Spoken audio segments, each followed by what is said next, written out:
Bonjour à tous, c'est Nathan du blog Investir pour réussir. Aujourd'hui, on se retrouve dans une nouvelle vidéo où je vais essayer de trouver un bien rentable dans la ville de Foix. Alors, je me dois de rappeler ce qu'est un bien rentable. Un bien rentable, c'est un bien qui s'autofinance au minimum. C'est-à-dire que les loyers des locataires, ou le loyer du locataire, rembourse votre prêt. Mais dans votre prêt, vous avez inclus le coût d'achat total, les frais de notaire et les coûts des travaux. Ces trois points-là sont importants. Oui, parce que c'est la somme totale que vous allez débourser. Donc on va faire en sorte, on va essayer en tout cas de découvrir un bien rentable dans la ville de Foix. Personnellement, je ne connais pas du tout la ville de Foix, j'y suis même jamais allé. Donc pour ça, vous allez me suivre via mon écran et mes 6 étapes pour trouver un bien rentable et faire une estimation. On va faire d'abord une prise d'information. Deuxièmement, on va estimer le loyer qu'on pourrait louer. Troisièmement, on va chercher des biens à vendre actuellement, voilà, pour faire notre simulation. Quatrième étape, on va estimer le rendement rapidement via une méthode simple et rapide pour savoir si on peut aller plus loin dans nos recherches et dans notre analyse. Cinquièmement, on va savoir si le prêt est remboursé par notre loyer. Tout simplement, plus prendre en compte les charges annexes, qui ne sont évidemment pas négligeables, rien que par la taxe foncière et les charges de copropriété en général. Et sixième étape, on va pouvoir comparer plusieurs scénarios pour notre investissement. On va pouvoir jouer sur les loyers, on va pouvoir jouer sur la négociation, sur le coût des travaux, sur différentes charges annexes facilement et consulter les résultats facilement. Allez, c'est parti pour la première étape, prise d'information dans la ville de Foix. Alors, première étape, le nombre d'habitants.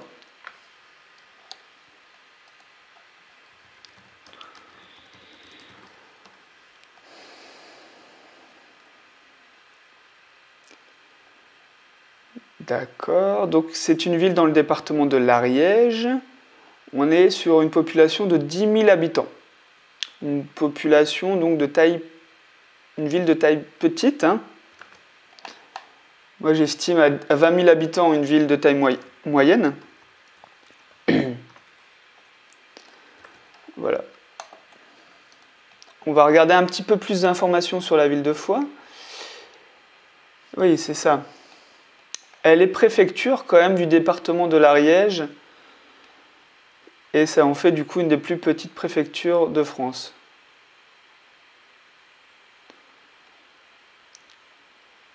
Mais c'est une ville en fait qui est, mine de rien, assez connue, mais qui est toute petite, qui a peu d'habitants en tout cas. Donc, on va regarder un petit peu ce qu'il y a sur Foix, s'il y a des écoles, s'il y a des hôpitaux. Donc déjà pour localiser la ville de Foix, je peux dézoomer un petit peu. Il y a Palmiers au nord, Luznac au sud. Ah oui, on est vraiment dans les proches des Pyrénées. Ok, Tarascon-sur-Ariège au sud.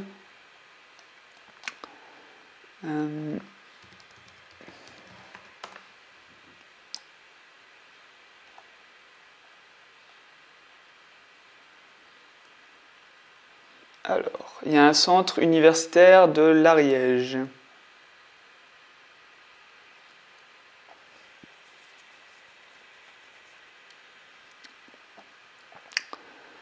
Ok, on va essayer de chercher le nombre d'habitants. Le nombre d'étudiants, pardon, dans cette université.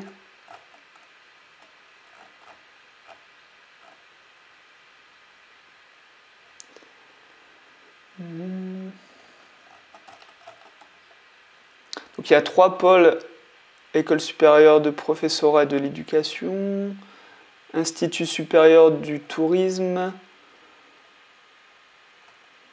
et un autre que j'arrive pas à lire. Donc,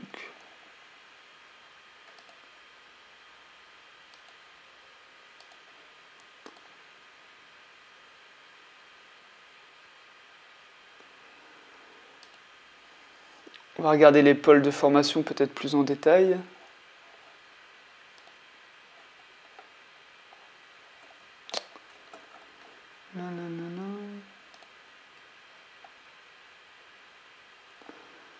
Ok, il y a des formations en master, mais bon.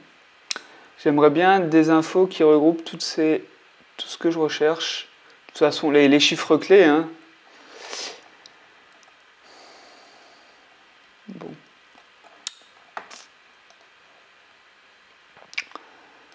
Alors, il va falloir regarder un peu autrement sur Internet, peut-être directement.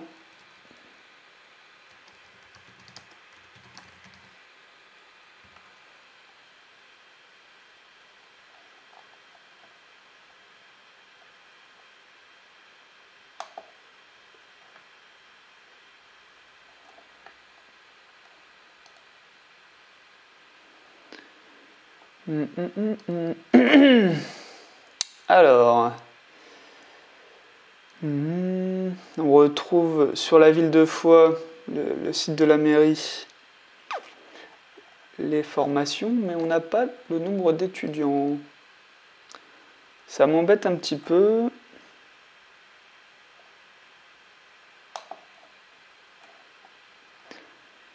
Les 430 étudiants. Donc j'ai 430 étudiants, c'est quand même beaucoup. Pour une ville de 10 000 habitants.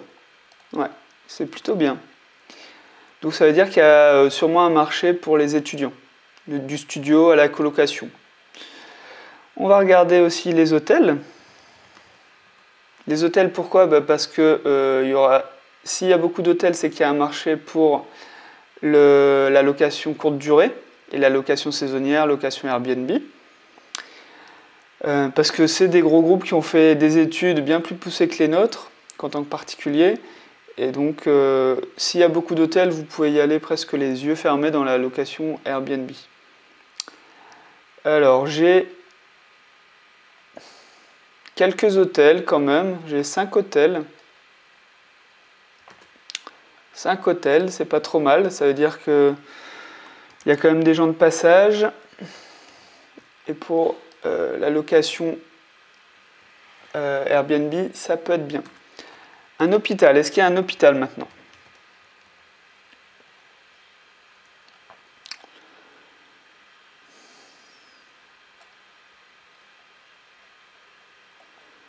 Peut-être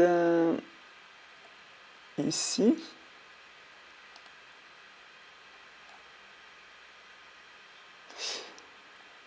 Non, c'est plus loin, c'est pas à Foix même. Je vais pas prendre en compte l'hôpital, parce que l'hôpital attire forcément déjà les patients et leurs familles et le personnel médical.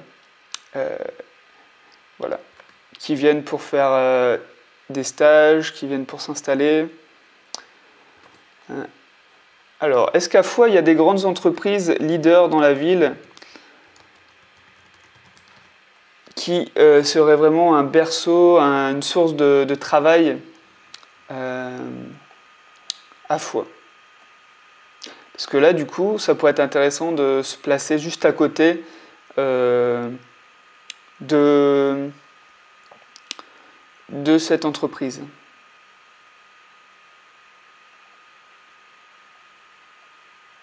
Voilà, comme je le disais, c'est la première fois que je me renseigne sur la ville de Foix. Donc c'est une étape qui prend du temps. Déjà là, je le fais en accéléré. Là, je vois pas de grosses entreprises avec des gros noms que je connais. Donc je vais pas aller plus loin. Mais bien sûr, il va falloir approfondir son étude en consultant, en inspectant par exemple la ville de Foix. Rien qu'avec Google Maps, hein, on peut trouver des informations. On voit qu'il y a un château, il y a une gare de Foix, il faudrait voir s'il y a beaucoup de trains qui passent. Voilà. Donc il y a l'Ariège qui traverse. Voir le cœur de la ville, le centre-ville, à quoi il ressemble, si c'est une rue piétonne, etc. Après la première étape, on va passer à la deuxième étape et on va faire une estimation de loyer. Et moi j'ai une petite idée derrière la tête, j'ai envie de me lancer, de faire un test pour l'achat d'un immeuble de rapport à Foix. Pourquoi un immeuble de rapport? Parce que je pense que ça va nous permettre d'acheter en gros, si vous voulez. Au lieu d'acheter un appartement à 100 000 euros, on va peut-être acheter 2 appartements à 160 000 euros. Ça permet d'investir plus gros et donc d'avoir des retours sur investissement plus gros en fait. Également limiter le temps passé, parce que pour acheter un bien immobilier, c'est un tas de démarches comme la recherche, la négociation, le financement. Si on répète ces opérations pour 4 appartements, ça va nous prendre 4 fois plus de temps que si on faisait cette opération pour l'immeuble en entier. Donc, dans ce sens-là, on gagne du temps. Pour faire l'estimation de loyer, donc je vais regarder les T2, les locations des T2 actuellement, à peu près. Et après, on verra selon les immeubles qu'on regarde. Donc T2. Pour ça, j'utilise des sites comme Bien Ici ou Le Bon Coin, tout simplement. Il faut aller voir le marché actuel à Foix. On ne peut pas le deviner. Il faut se baser sur les concurrents et sur ce qui se fait. Donc,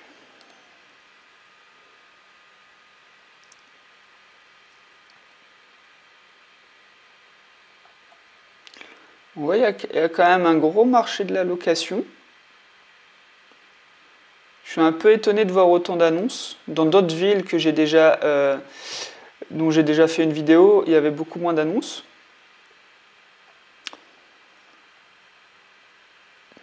Bon, ben on va noter les appartements.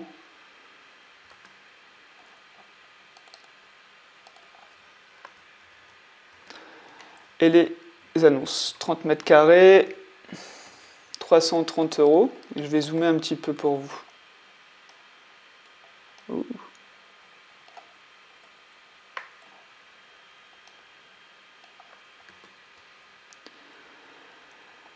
J'ai un 3 pièces 420 euros.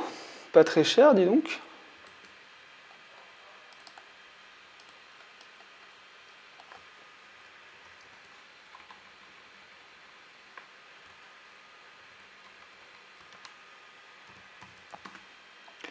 Donc le but c'est de regrouper, recenser le maximum d'annonces pour avoir une idée un petit peu du prix. Waouh, je comprends pas pourquoi celui-là elle est à 420 euros. Alors qu'on a des T1 à 350.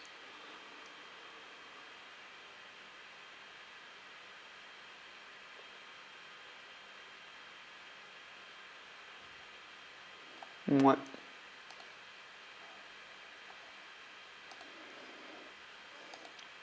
Là, 18 mètres carrés, 350 euros, ça me paraît bien cher. Hein. Donc,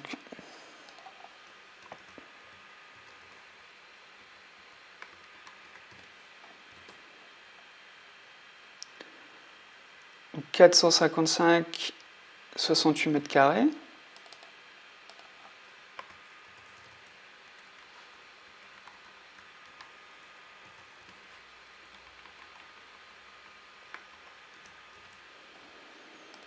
On va supprimer ça.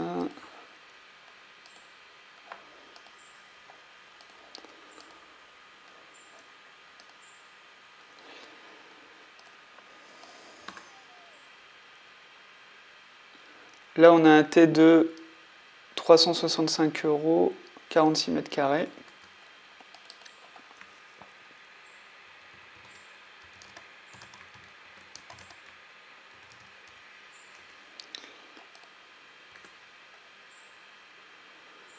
Là, un 27 mètres carrés, 2 pièces, 355 euros.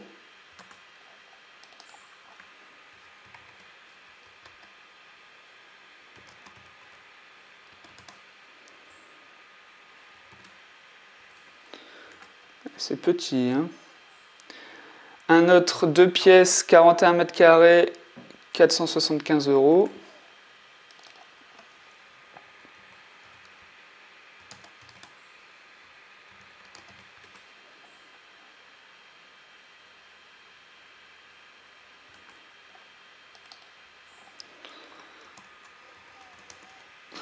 Alors, on a quoi? On a des T1 ici, 330, 350. Il y a peu d'écart de location. Là, on en a un 475, 375. Je vais prendre celui-là en dernier.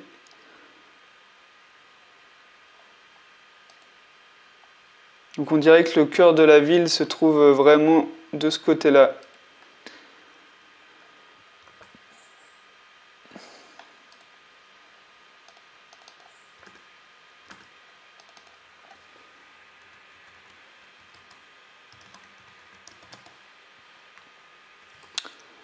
m². Donc voilà, on a une idée à peu près des prix pratiqués dans la ville de Foix pour un T1, un T2 et un T3.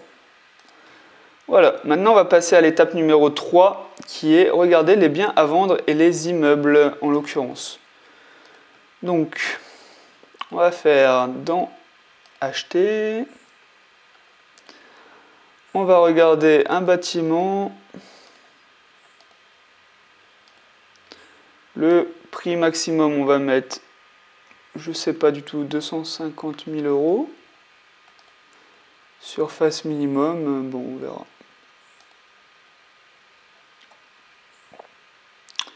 Donc, ici, on a un immeuble. On en a un autre ici, un autre ici.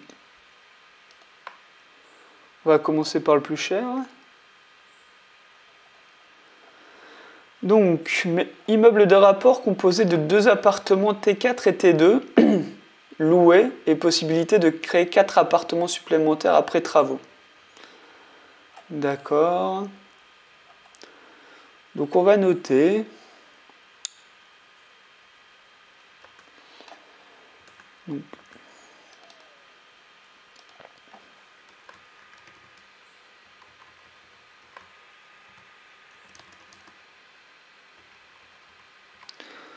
Donc là, ça me paraît un peu cher, mais bon. Par rapport à ce qu'il y a à côté, hein, surtout. Donc là, on a un autre bâtiment. Immeuble de rapport, centre-ville, 4 appartements dans petite propriété, copropriété avec terrasse commune.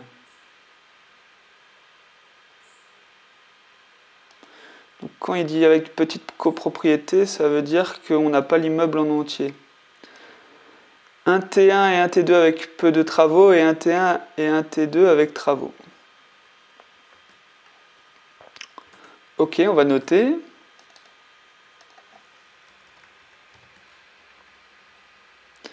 Donc 2 T1, 2 T2 avec travaux de 2 apparts.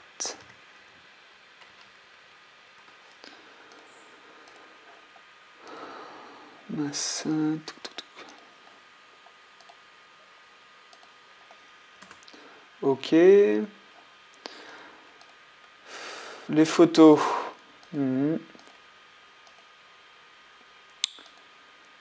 Ouais, c'est vieillot, hein, effectivement.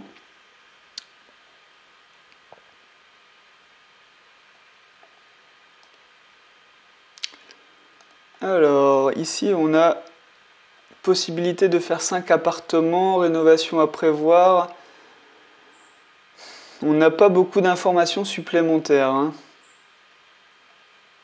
On n'a même rien du tout. Donc là, il faudrait appeler pour avoir un peu plus d'informations parce qu'on ne peut rien faire avec cette annonce, hein. On ne peut pas se projeter.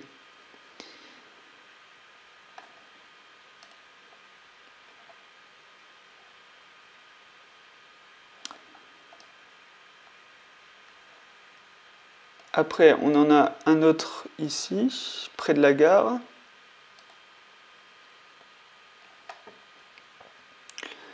Immeuble d'environ 125 mètres carrés sur 4 étages avec garage. Alors, étage en ourdi. Ouais, possibilité de faire 5 petits T2 ou 3 T2 et un T3 en duplex. Ouais, j'ai l'impression qu'il n'y a rien du tout à l'intérieur. Hein. Ah ouais, c'est le bordel. Il faut tout refaire. Alors eux, ils disent au centre de Foix. Donc peut-être que l'annonce est mal située. En tout cas, on voit qu'il faut refaire beaucoup de travaux. Tout refaire, hein, je pense, dans ces appartements, dans cet immeuble. On va le noter.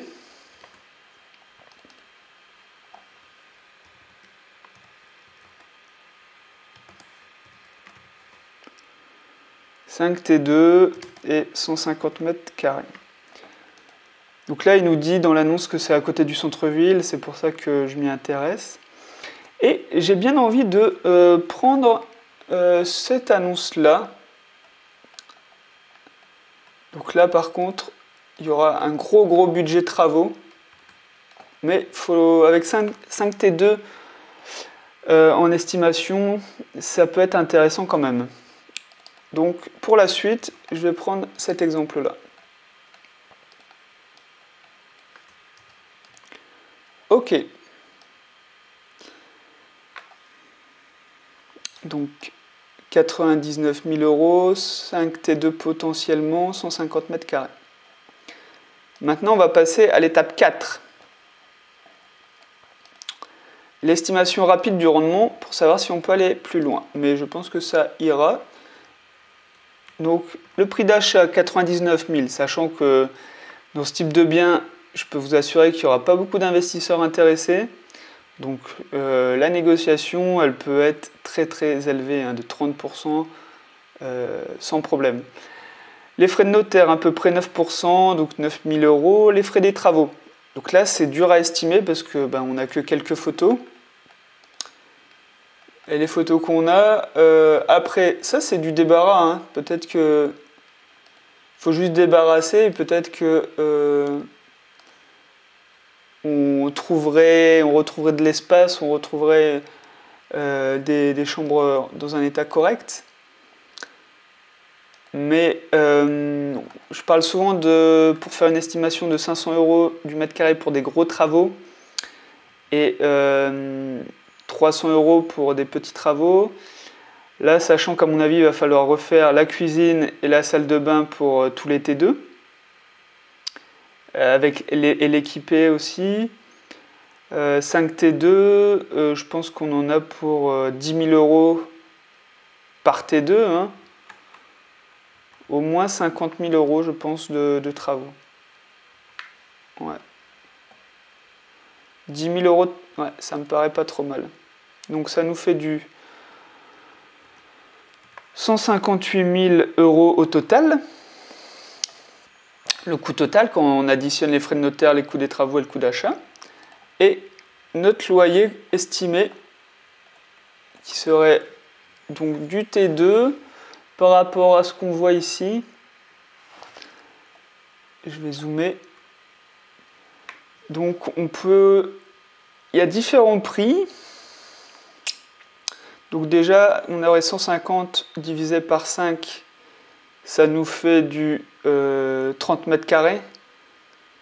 Ouais, c'est ça. Hein. Ouais, 30 mètres carrés par T2. Alors on voit que celui-là, il le loue à 420 € et lui à 355.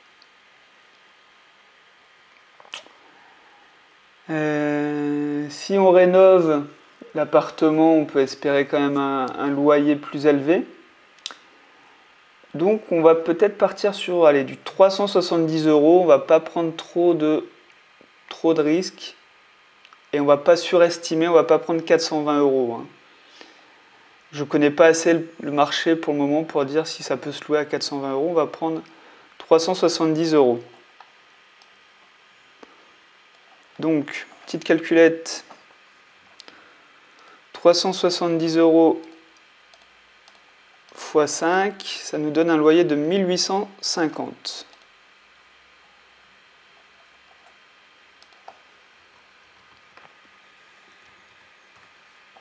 brut. Bien sûr, on n'a pas pris en compte les charges. Et là, on se rend compte tout de suite que pour aller plus loin, il faudrait respecter la règle des 1%. Alors la règle des 1%, c'est quoi? C'est que la somme totale du loyer d'un mois, donc ici 1850 €, correspond à au moins 1% du coût total d'achat. Ici 158 000 €. Donc on respecte bien cette règle, hein. On pourrait même avoir des revenus de 158 580 € pour respecter cette règle. Et c'est super. Là, c'est un signe de grosse rentabilité et gros cash flow quand on respecte cette règle, hein. Même si on ne prend pas en compte toutes les charges, mais là, c'est sûr qu'on a un gros cash flow si on emprunte sur 20 ans. Donc, on va on va continuer dans notre scénario. Ça m'a l'air très intéressant. Donc, on passe à l'étape 5 maintenant. Le calcul des mensualités du crédit, pour voir si ça s'autofinance. On va confirmer notre étape 4. Donc, on avait dit 145 000. Non, plus. 158 000. « 158 000, oui.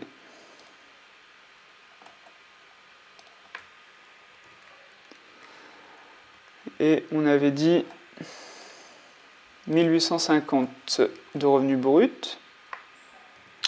Donc là, je vais prendre rapidement les charges en compte en utilisant un ratio de 30%. C'est ce que la banque va utiliser. Et je vais zoomer un petit peu. C'est ce que la banque va utiliser en fait. Donc la banque va enlever 30% de vos revenus bruts automatiquement parce qu'ils savent que vous avez la taxe foncière, les réparations à effectuer, les charges de copropriété, l'assurance, etc., etc. Donc nous aussi, on va prendre en compte 30%. Donc on va enlever presque 600 €. Donc 1200... On va 1350 à peu près, estimation de revenus nets. Et maintenant, on va regarder sur meilleur taux, quelle est notre mensualité sur 20 ans pour un emprunt de 158 000 €.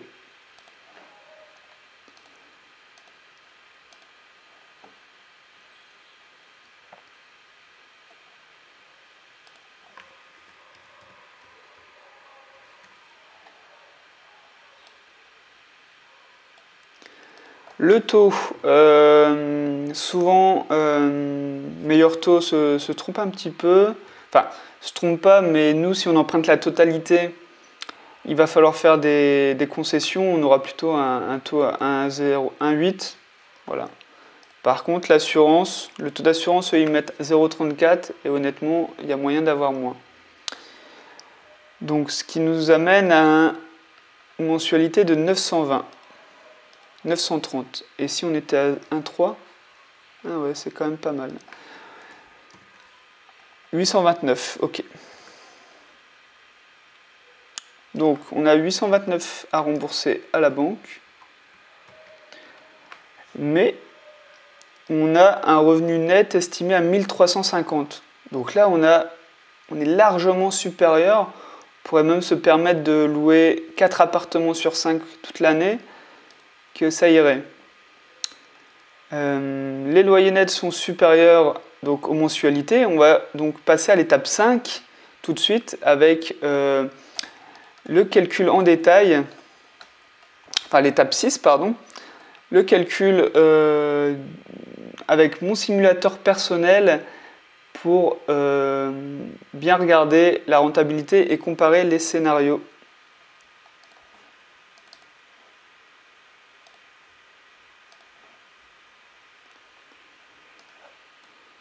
Donc voilà mon calculateur personnel. On va reprendre le bien. 150 mètres carrés, 99 000 €. Montant des travaux, on a mis 50 000 €. C'est une estimation, bien sûr. Ainsi, va falloir de toute façon faire passer un artisan pour vous faire chiffrer, vous faire un devis. Ça, c'est automatique. Pour notre calcul, on est obligé de faire une estimation, hein. Les frais bancaires, allez, on va dire 500 €. Les frais demandés par la banque, je vous conseille de les négocier, bien sûr, mais bon, pas toujours évident. Le mobilier, effectivement, on n'avait pas pris ça en compte dans nos premiers calculs. Donc pour un T2, je pense qu'avec un frigo, un lit, si vous souhaitez meubler, hein, un frigo, un lit, une table, des équipements pour la cuisine, poêle, etc. On est vite à 2000 € par appartement. Ça va vite. Un peu de déco. Donc on va dire 10 000 €. Voilà. Déjà, on a un coût total d'achat un petit peu plus élevé que ce qu'on estimait. Les frais de notaire sont calculés automatiquement, mais vous pouvez aussi aller voir sur le site des notaires. La partie financement, on ne va pas faire d'apport. On va faire un taux d'intérêt à 1,80 sur une durée de 20 ans, mais avec un taux d'assurance à 0,10 parce qu'on l'aura négocié et on aura utilisé la délégation d'assurance. On n'aura peut-être pas pris l'assurance décès invalidité, ou plutôt l'assurance... si, ça c'est obligatoire, décès invalidité, mais on n'aura pas pris l'assurance chômage, parce que c'est pas pour nous le bien, c'est même si on tombe au chômage, nos revenus vont pas changer dans cet immeuble. Donc ça c'est à enlever et à demander à enlever, comme ça le taux de l'assurance aussi diminue. On aurait des mensualités quand même de 844 € du coup. Alors la partie fiscalité, je ne vais pas rentrer dans les détails parce que ça c'est propre à chacun d'entre vous. Tout dépend de vos revenus de salarié, de votre patrimoine actuel. Voilà. Dans tous les cas, moi je conseille de louer en meublé les premiers biens immobiliers qu'on a. Tout simplement parce qu'on profite d'avantages fiscaux avec le régime LMNP et le statut au régime réel simplifié. Donc les avantages sont qu'on peut amortir le prix du bien et amortir le mobilier sur 20-30 ans. Le mobilier, ça sera sur une durée plus courte, hein, sur 10 ans, et les biens, ça sera sur 30 ans. Et ça fait une grosse différence en fait par rapport à de la location nue, ce qui permet surtout là, si on a 50 000 € de travaux, de ne pas payer d'impôts pendant 5-6 ans. Hein. On va se créer du déficit avec les travaux, le prix du bien, les frais de notaire et le mobilier. Et avant de dépasser et d'être en positif, on va mettre 5-6 ans facilement. Alors, les recettes locatives, il faut prendre en compte la vacance. C'est le nombre de jours que vos appartements ne seront pas loués. Donc, on peut prendre pour des T2, c'est assez stable, mais comme on a 5 appartements, on va mettre 8%, donc c'est comme si on avait un mois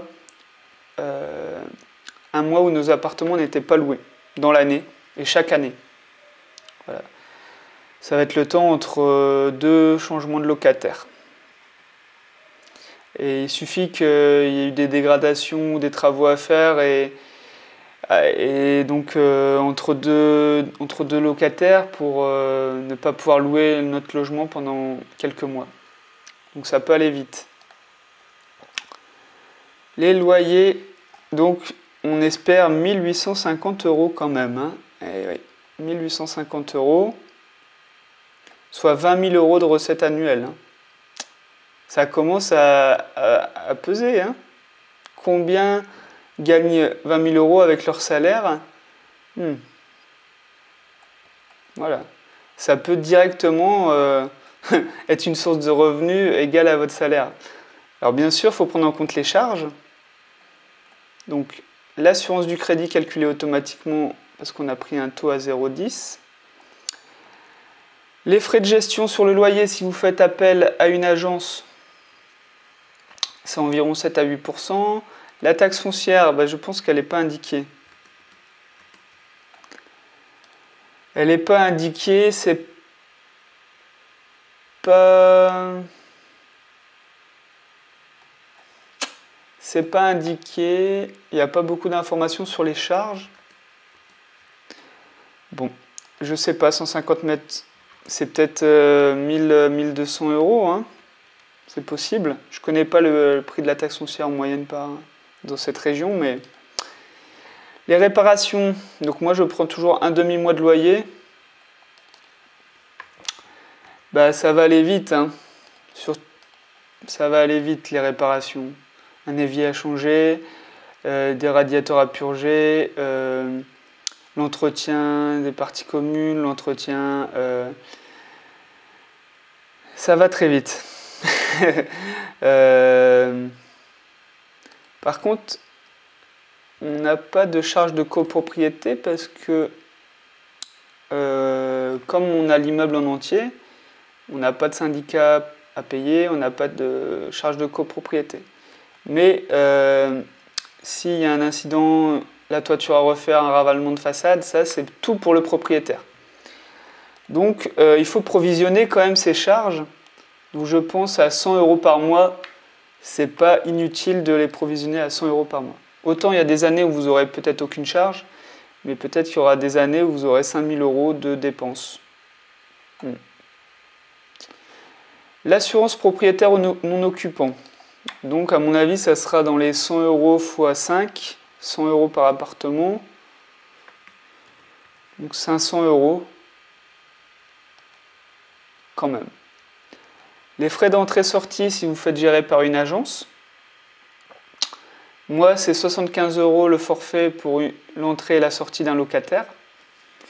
Donc j'estime à une sortie d'un locataire une fois par an. Alors, la rentabilité affichée. On aurait donc un rendement brut de 12,22%, un rendement net de 9%, en prenant en compte les charges. Ici, il ne faut pas en tenir compte parce que c'est la partie fiscale avec la fiscalité. Ce qui nous intéresse, c'est le cash flow par mois et le revenu net foncier. Donc là, on a un revenu cash flow, un surplus d'exploitation de 407 euros par mois, soit 5000 euros presque par an. Et ça, on n'a pas négocié le prix du bien, on a pris une estimation des loyers basse. Et pour contrebalancer aussi, on a une estimation des travaux qu'il faudra peut-être réajuster. Mais peut-être que les travaux coûtent moins cher dans la région de Foix et qu'il n'y a pas tant que ça de travaux à faire. Ça, il faudra aller sur place. Mais pour une première estimation, honnêtement, si le bien est bien placé aussi, il faut regarder l'emplacement, eh ben, c'est une super affaire, hein. Alors là, sans négociation, c'est vraiment énorme. Ouais, vraiment énorme. On va enregistrer ce scénario. Avant, je supprime les anciens scénarios dont je n'ai plus besoin. Donc, on va l'acheter, donc 1850 euros de loyer. Ok. Si on fait une négociation juste de 10 000 euros, ce qui est que 10% en fait pour un prix total d'achat, enfin le prix d'achat, donc 89, et moi je pense qu'il y a vraiment moyen de négocier, hein, parce qu'on va être peu d'investisseurs sur le coup pour ce type de bien. C'est aussi l'avantage des immeubles, hein, c'est qu'il y a moins de concurrence et c'est plus facile de négocier un prix de gros, tout simplement. 89 000, voilà. Là, on est à 60 euros de cash flow en plus par mois. Et je vais enregistrer le scénario.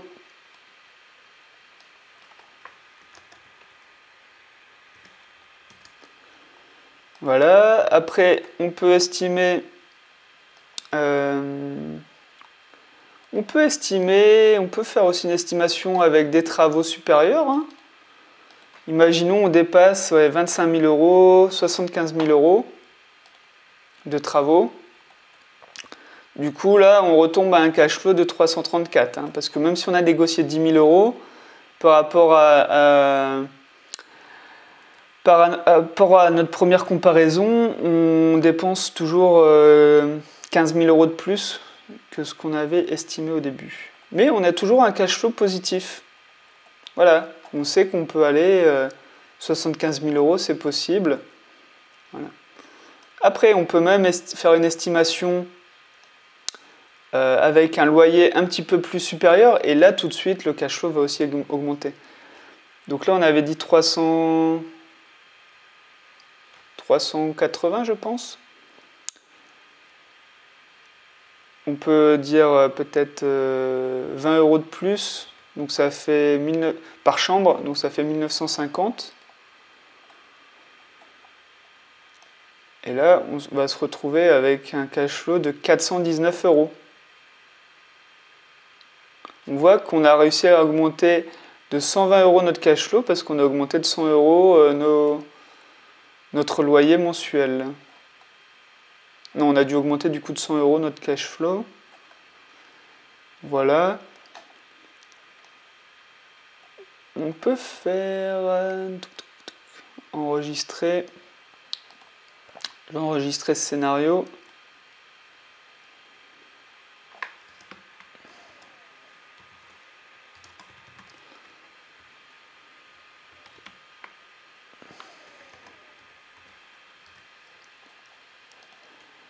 Et donc, on peut utiliser grâce à mon simulateur le comparateur de scénarios. Hop, qui va nous créer automatiquement une petite fiche récapitulative pour chaque scénario. Ne prenez pas en compte le scénario défaut, hein. Ça ne correspond pas à notre étude d'aujourd'hui. Donc, on voit déjà que le prix de base, hein, on avait un cash flow de 407 euros sans négocier et avec une estimation du loyer basse. Là, on a négocié 10 000 euros, on a 60 euros de cash flow en plus. Et dans ce cas-là, on a toujours négocié 10 000 euros, mais on a 75 000 euros de travaux au lieu de 50 000. Et on a notre loyer toujours, on a un loyer un peu plus supérieur de 20 euros. Et donc on est à 419 euros de cash flow, donc toujours mieux que notre première situation où on n'avait pas négocié mais qu'on avait un peu moins de travaux. On a aussi un récapitulatif des rendements, mais le plus important en fait c'est le cash flow parce que c'est ce qui rentre dans votre poche tout simplement. Vous pouvez avoir 10% de rendement net mais avoir un cash flow négatif, hein, c'est possible. Vous pouvez avoir 6% brut et avoir un cash flow positif si vous y prenez bien. Bon, c'est forcément un petit peu lié hein, quand même, mais c'est le cash flow tout simplement le plus important.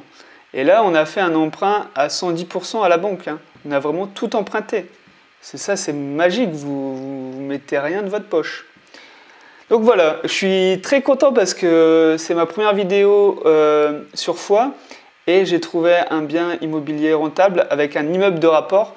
Et ça ne m'étonne pas parce que les immeubles de rapport maximisent un petit peu la rentabilité qu'on peut avoir parce qu'on achète au prix de gros, voilà, tout simplement. Et je suis content de vous avoir pu vous démontrer que c'était possible d'investir de manière rentable dans la ville de Foix. Si vous voulez faire une bonne affaire en immobilier, vous pouvez télécharger mon guide qui se trouve dans la description de cette vidéo. Et si vous aimez mes vidéos, n'hésitez pas à vous abonner à ma chaîne YouTube. Et moi, je vous souhaite les meilleurs investissements possibles à tous.